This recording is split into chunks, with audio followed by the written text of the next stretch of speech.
Que a graça e a paz do Senhor Jesus seja com todos. Nós vamos estudar hoje mais uma lição da Escola Bíblica Dominical, que é a lição de número 7, que tem como título Filadélfia, a Igreja Missionária. Antes de nós iniciarmos o estudo da lição, eu gostaria que você, se não estiver inscrito no canal, se inscreva e ative as notificações clicando no sininho. Ao mesmo tempo, eu quero pedir a você que me siga no Instagram. Lá eu estou postando sempre textos muito interessantes, que vale a pena você acompanhar.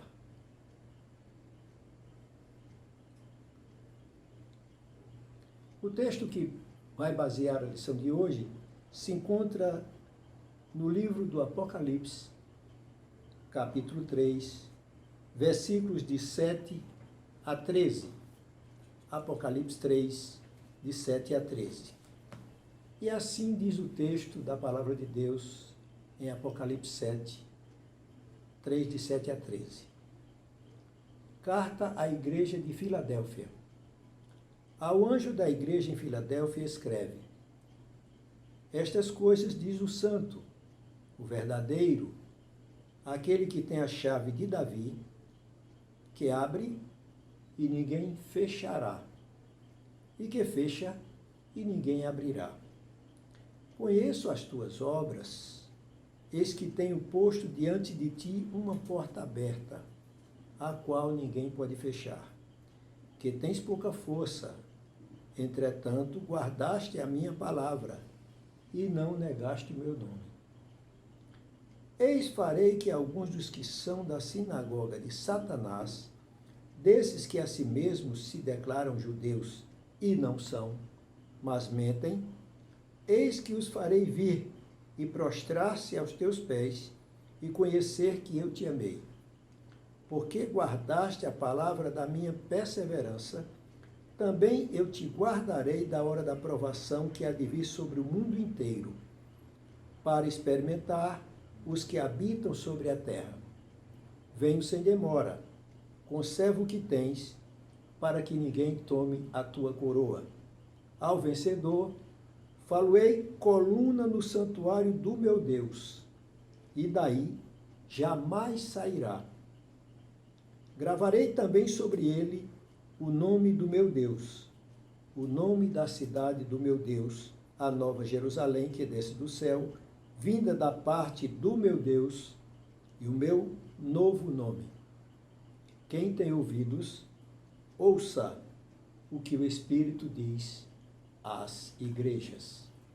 Oremos. Santo e eterno Deus, nosso Pai, te agradecemos pela leitura da tua palavra. Te pedimos, ó Pai, que o que lemos possa ser trazido ao nosso coração como instrução para a renovação da nossa fé. Dá-nos a tua graça, a tua paz, o teu perdão, orienta-nos em tudo. Nós oramos agradecidos em nome do Senhor Jesus Cristo, hoje e eternamente. Amém. Meus irmãos, vamos tratar agora um pouco da história da cidade de Filadélfia. Vamos falar um pouco dessa cidade que se situava na Ásia Menor.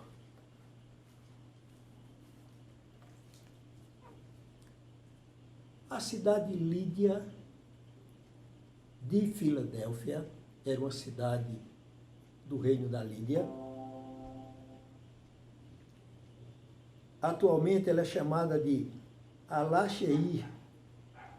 Foi fundada por Átalo II, Filadelfo, que reinou entre 159 e 138 da era anterior à era cristã. Conhecido por sua devoção ao seu irmão Eumenes, que era rei de Pérgamo, o seu nome, o nome da cidade, significa amor fraternal. Foi perpetuado na cidade de Filadélfia que era de grande importância comercial. Sua localização fazia dela a porta de entrada do elevado planalto central da província romana da Ásia, na Ásia Menor. Filadélfia era o posto militar avançado do helenismo na nativa Anatólia, ou do Reino Grego, do Império Grego. Ela está situada abaixo do Monte Timolo, num amplo espaço que se abre no Vale do Hermo, e ao lado do qual corre a estrada. Sua localização numa colina larga, baixa e de fácil defesa explica a longa resistência da cidade contra os turcos. O distrito é desastrosamente sísmico e o grande terremoto do ano 17 da era cristã destruiu a cidade completamente. Ela fica localizada diretamente em cima da falha geológica. Filadélfia foi sacudida durante 20 anos por abalos recorrentes depois da calamidade. O distrito era uma área de cultivo de uvas e de produção de vinho, e, portanto, um centro de adoração a Dionísio, o deus do vinho e da fertilidade.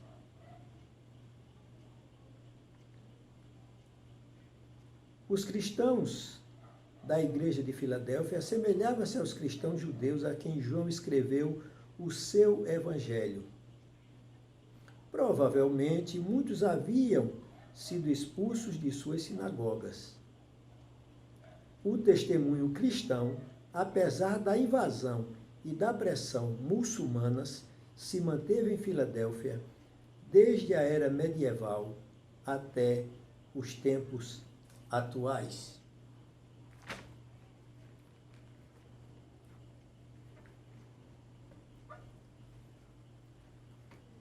Filadélfia, a igreja missionária.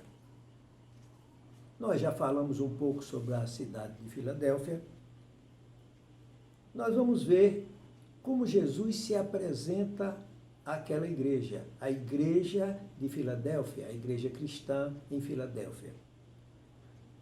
Jesus apresenta suas credenciais diretamente relacionadas com a igreja que se localizava em Filadélfia. Ele se apresenta como aquele que é santo. Jesus afirma tanto seu caráter divino e sem pecado, como também seu propósito de dedicação exclusiva a Deus. O contrário do imperador romano, que se dedicava a buscar a sua própria glória. Jesus Cristo não. Jesus Cristo busca a glória do Pai. Então ele se apresenta como santo. O santo, o verdadeiro. Nós sabemos que Jesus Cristo é a verdade. Jesus Cristo é a verdade e a vida. Então ele se apresenta como aquele que é verdadeiro, em oposição aos ensinos mentirosos, que naquela época e ainda hoje acontece no mundo todo. Ensinos de falsos profetas, ensino de falsos mestres, e Jesus se apresenta como a verdade, como aquele que é verdadeiro. Esses falsos ensinos viviam em volta da igreja e até, como nós vimos em aulas anteriores, entraram na própria igreja cristã da época. Então Jesus Cristo se apresenta como o santo, o verdadeiro, e aquele que tem a chave de Davi, que abre e ninguém fechará, e que fecha e ninguém abrirá. Essa é uma linguagem figurada.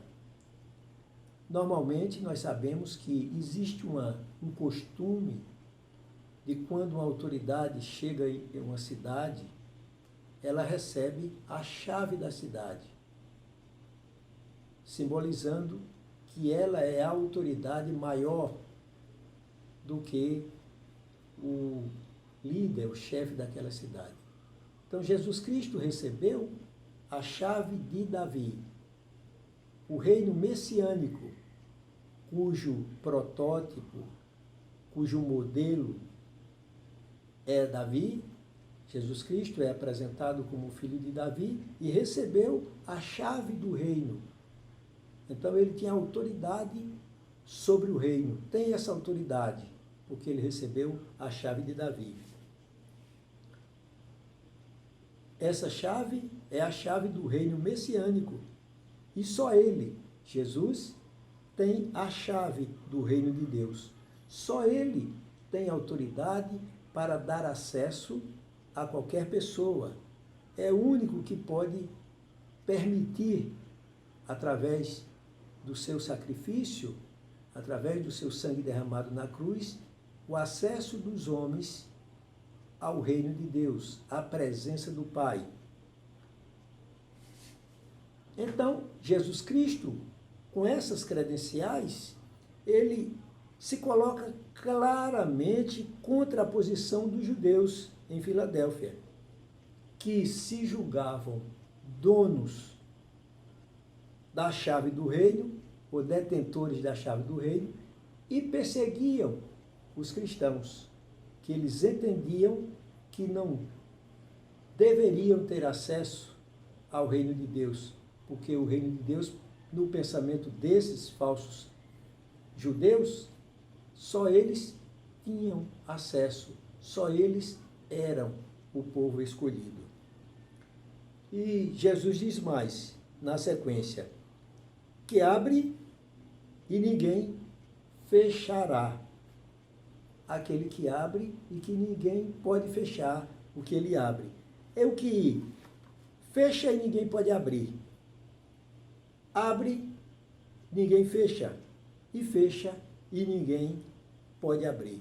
Essa afirmação de Jesus enfatiza a sua autoridade como detentor da chave que abre ou que fecha o acesso ao reino dos céus.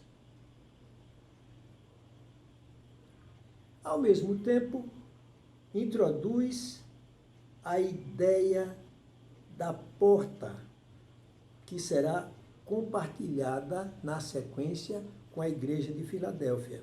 Observe que no verso 8, na sequência, Jesus diz: conheço as tuas obras. Eis que tenho posto diante de ti uma porta aberta, a qual ninguém pode fechar.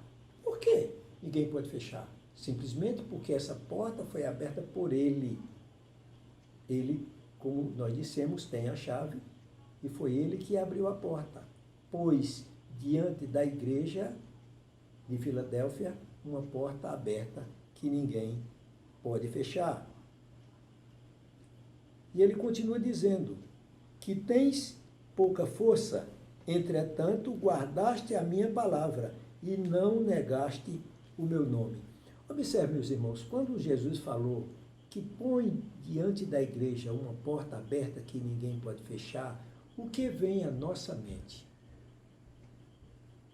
Quando nós falamos em porta aberta, nós falamos que a igreja tem uma porta aberta para o mundo, a fim de que ela saia para evangelizar, que ela cumpra a sua missão. O propósito da igreja na terra não é se fechar no templo, nas quatro paredes de uma igreja, de um templo, mas é passar pela porta e invadir as ruas, os campos, as cidades como um todo, os países, os continentes, e difundir a mensagem do Evangelho de Jesus Cristo, que salva, que muda o homem. Então, quando nós vemos Jesus falando, ponho diante de ti uma porta aberta, nós vemos que Jesus está falando a respeito da porta que Jesus abriu para que a igreja pudesse fazer a sua obra, que a igreja pudesse evangelizar. E como nós lemos na descrição da cidade de Filadélfia, a igreja de Filadélfia se manteve firme, não cedeu nem quando houve a invasão muçulmana daquela cidade, na cidade de Filadélfia, que a igreja se manteve fiel a Jesus, se manteve firme nos seus propósitos de manter a fé. Nós lemos isso quando falamos a respeito da cidade de Filadélfia e a respeito da igreja nessa cidade. Então Jesus Cristo diz, tens pouca força, entretanto, observe, guardaste a minha palavra e não negaste o meu nome. Meus irmãos, que coisa maravilhosa. A igreja guardou a palavra de Jesus e não negou o nome dele. Será que nós podemos afirmar a mesma coisa com as nossas igrejas? Será que a igreja de hoje, pense, será que a igreja de hoje pode afirmar que não negou a palavra do Senhor e nem o nome do Senhor, que não nega através de suas atitudes? Ou não? É para que a gente reflita, comparando a igreja contemporânea com a igreja de Filadélfia, conforme nós estamos vendo aqui. Não negaste o meu nome, o Senhor Jesus disse. Então, meus irmãos, aí já é o elogio que Jesus Cristo traz para a igreja. Quando ele diz, conheço as tuas obras, ele não diz quais são as obras da igreja de Filadélfia. Mas nós podemos imaginar que eram obras dignas. Eram obras que agradaram ao Senhor Jesus. Conheço as tuas obras. Então, essas obras não era a construção de casa, não era o trabalho nos vinhedos, não era o trabalho do dia a dia da comunidade da cidade de Filadélfia. Não. Eram as obras da fé. As obras cristãs. As obras em nome do Senhor Jesus. Conheço as tuas obras. Era um relacionamento prioritário entre o Senhor e sua igreja. Por isso que ele falou, conheço as tuas obras. A vida da igreja, bem como as suas obras, é conhecida primeiramente pelo Senhor, para depois ser conhecida pelas pessoas. Antes de ser visível ao mundo, a obra da igreja deve ser visível ao Senhor Jesus. As obras daquela igreja agradaram ao Senhor. Para aqueles crentes da cidade ou da igreja em Filadélfia, a afirmação do Senhor, conheço as tuas obras, traz a certeza de que, embora o mundo possa não entender e não aceitar as ações da igreja, o Senhor as conhece. E é o suficiente para a igreja saber que o Senhor conhece as obras da igreja e as aprova. A palavra do Senhor traz, nesse caso, descanso para os crentes. É preciso nós nos lembrarmos que Jesus Cristo nos conhece como somos, e conhece as nossas obras. Então nós precisamos estar atentos e guardar bem esta frase do Senhor. Conheço as tuas obras. Não como juiz, não como carrasco, não como aquele que vai aplicar um castigo, uma pena, mas como Deus a quem devemos servir e adorar todo o tempo. E nós estamos falando agora do elogio de Jesus Cristo à igreja. Então, na sequência, Jesus Cristo continua elogiando a igreja e diz: tens pouca força, ou seja, tu és uma igreja pequena, tens pouca força, porém, ou entretanto, guardaste a minha palavra e não negaste o meu nome. Esse é o elogio que o Senhor está fazendo à igreja. Mesmo em meio à perseguição, mesmo em meio aos embates, às lutas do dia a dia, aquela igreja não negou o nome do Senhor e guardou a palavra do Senhor. Guardar a palavra era uma prática da igreja, não uma teoria, não da boca para fora, mas o dia a dia, a vivência, o cotidiano daquela igreja era demonstrado em guardar a palavra do Senhor e não negar o nome do Senhor quando chamado a testemunhar da fé. E o Senhor colocou uma porta aberta à frente daquela igreja. Uma porta que ninguém pode fechar. A porta aberta, nós já dissemos, significa um motivo, um modo, uma oportunidade de testemunhar de Jesus Cristo ao mundo. As pessoas que estão perdidas, não têm salvação. Isso aponta para a ideia de missões.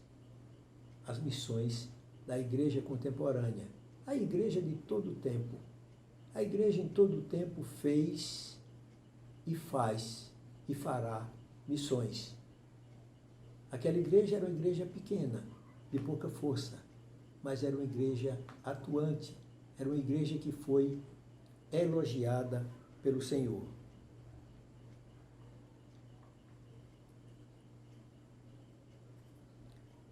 É preciso compreender que aquela porta aberta está indicando uma igreja missionária. E a autoridade foi dada à igreja por Jesus, aquele que detém a chave de Davi. Quem coloca diante da igreja a oportunidade para proclamar e testemunhar da fé não são as credenciais da igreja. Não é o tamanho, a importância secular dos membros da igreja, mas a presença e a autoridade de Jesus Cristo no meio dessa igreja. Quem abre a porta é Jesus, e só Ele. Nós não podemos abrir porta nenhuma. Mas me veio à mente agora uma coisa interessante. As portas do inferno. Jesus falou numa porta aberta. As portas do inferno não prevalecerão contra a igreja, para quem Jesus abriu a porta que ninguém poderá fechar. Por que as portas do inferno não prevalecerão contra a igreja? Porque essa igreja, para cuja ação as portas do inferno não prevalecerão, é uma igreja que tem a autoridade conferida pelo Senhor Jesus.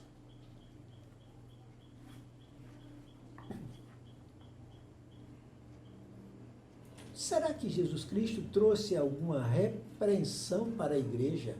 É interessante nós percebermos que não há, na carta à igreja de Filadélfia, nenhuma repreensão.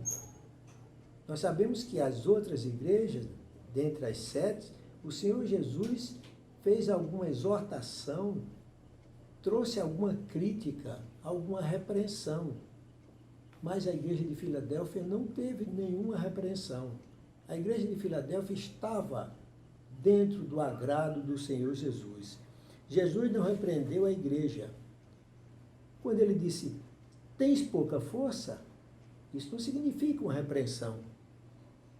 Não, Jesus não estava desmerecendo ou acusando a igreja por ela ser pequena, ter pouca força.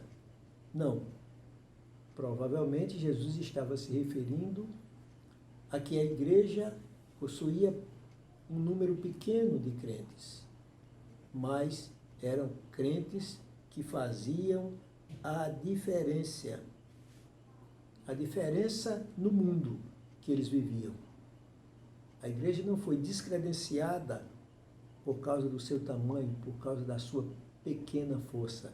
Muito pelo contrário, ela foi elogiada pelo Senhor, pela forma como ela se conduzia. Então, não é o tamanho da igreja. Não é uma igreja com 5.000, 10.000 membros que significa uma igreja forte.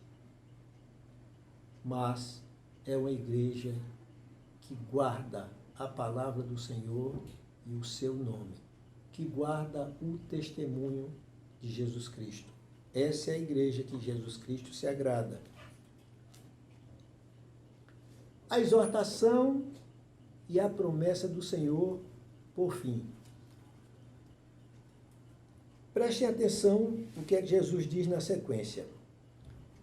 Eis farei, o verso 9, ele diz, eis farei que alguns dos que são da sinagoga de Satanás, desses que a si mesmos se declaram judeus e não são mais mente, eis que os farei vir e prostrar-se aos teus pés e conhecer que eu te amei. Veja que expressão interessante do Senhor Jesus. Jesus chama de sinagoga de Satanás aqueles que se declaravam judeus e não eram. Mas Jesus os chamou de mentirosos. Jesus disse que eles iriam se prostrar diante da igreja, iriam se humilhar diante da igreja,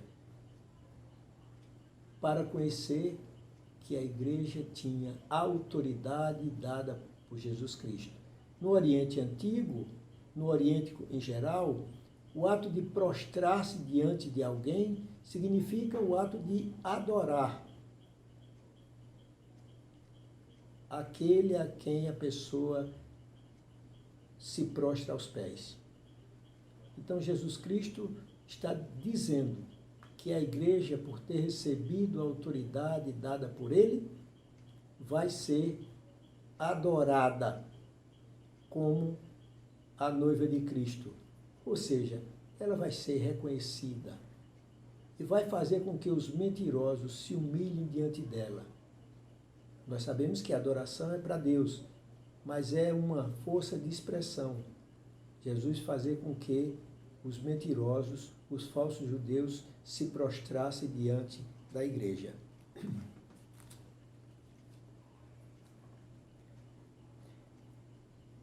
Porque guardaste, o verso 10, a palavra da minha perseverança, também eu te guardarei na hora da provação que há de vir sobre o mundo inteiro, para experimentar os que habitam sobre a terra. Jesus Cristo iria guardar aquela igreja das provações.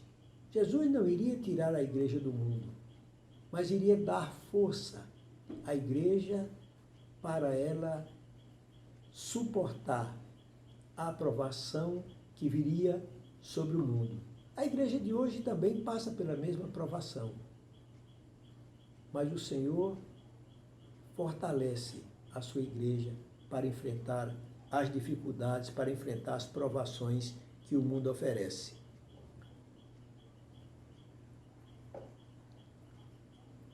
É uma palavra de conforto para a igreja de Filadélfia, como é também uma palavra de conforto para a igreja hoje. Jesus diz: venho sem demora, na sequência. Conserva o que tens, para que ninguém tome a tua coroa. Conserva o que tens, para que ninguém tome a tua coroa. O que é que significa essa expressão, conserva o que tens, para que ninguém tome a tua coroa? Sabe o que significa? Significa que você tem de perseverar na fé. O conservar o que tens significa isso. Significa que você deve perseverar, manter a fé, fortalecer a sua comunhão com o Senhor através da oração, através da prática do amor, através da obediência ao Senhor. Assim, a igreja se manterá fiel, conservará o que tem e receberá a coroa da vida. Jesus Cristo disse: conserva o que tem, para que ninguém tome a tua coroa. Aí o Senhor conclui: ao vencedor falo-ei, coluna no santuário do meu Deus. Ora, aquela cidade foi destruída com um terremoto no ano 17 da era cristã. E as pessoas tiveram de morar fora da cidade. As casas foram destruídas. Quando o Senhor Jesus faz referência ao vencedor, farei dele uma coluna no templo do meu Deus, ou no santuário do meu Deus, dentro do santuário. Jesus Cristo está fazendo uma comparação. A cidade humana foi destruída, mas a cidade do Deus, de Jesus, do Deus eterno, é uma cidade, templo, no qual os vencedores serão colunas firmes no santuário. Jesus está fazendo essa alegação, essa comparação da cidade que eles viviam, o que aconteceu com ela, mas a cidade eterna, a cidade, a Nova Jerusalém, como nós vamos ver em seguida, essa não será destruída. Ele diz: e daí jamais sairá. A coluna não sairá mais do santuário de Deus. O vencedor não sairá mais do santuário. Gravarei também sobre ele o nome do meu Deus. O nome da cidade do meu Deus, eu tinha falado antes. A Nova Jerusalém que desce do céu, vinda da parte do meu Deus. E o meu novo nome. Quando Jesus fala o meu novo nome, o nome do meu Deus e o meu novo nome, nós sabemos que o nome, principalmente para os orientais, tinha um significado. E o novo nome do Senhor tem significado divino. E nós sabemos qual é o novo nome do Senhor. Maravilhoso, Conselheiro, Deus forte, Pai da eternidade, Príncipe da paz. Provavelmente esse é o novo nome do Senhor. E esse nome, o nome do meu Deus, o meu novo nome, estará gravado nessa coluna do santuário do meu Deus.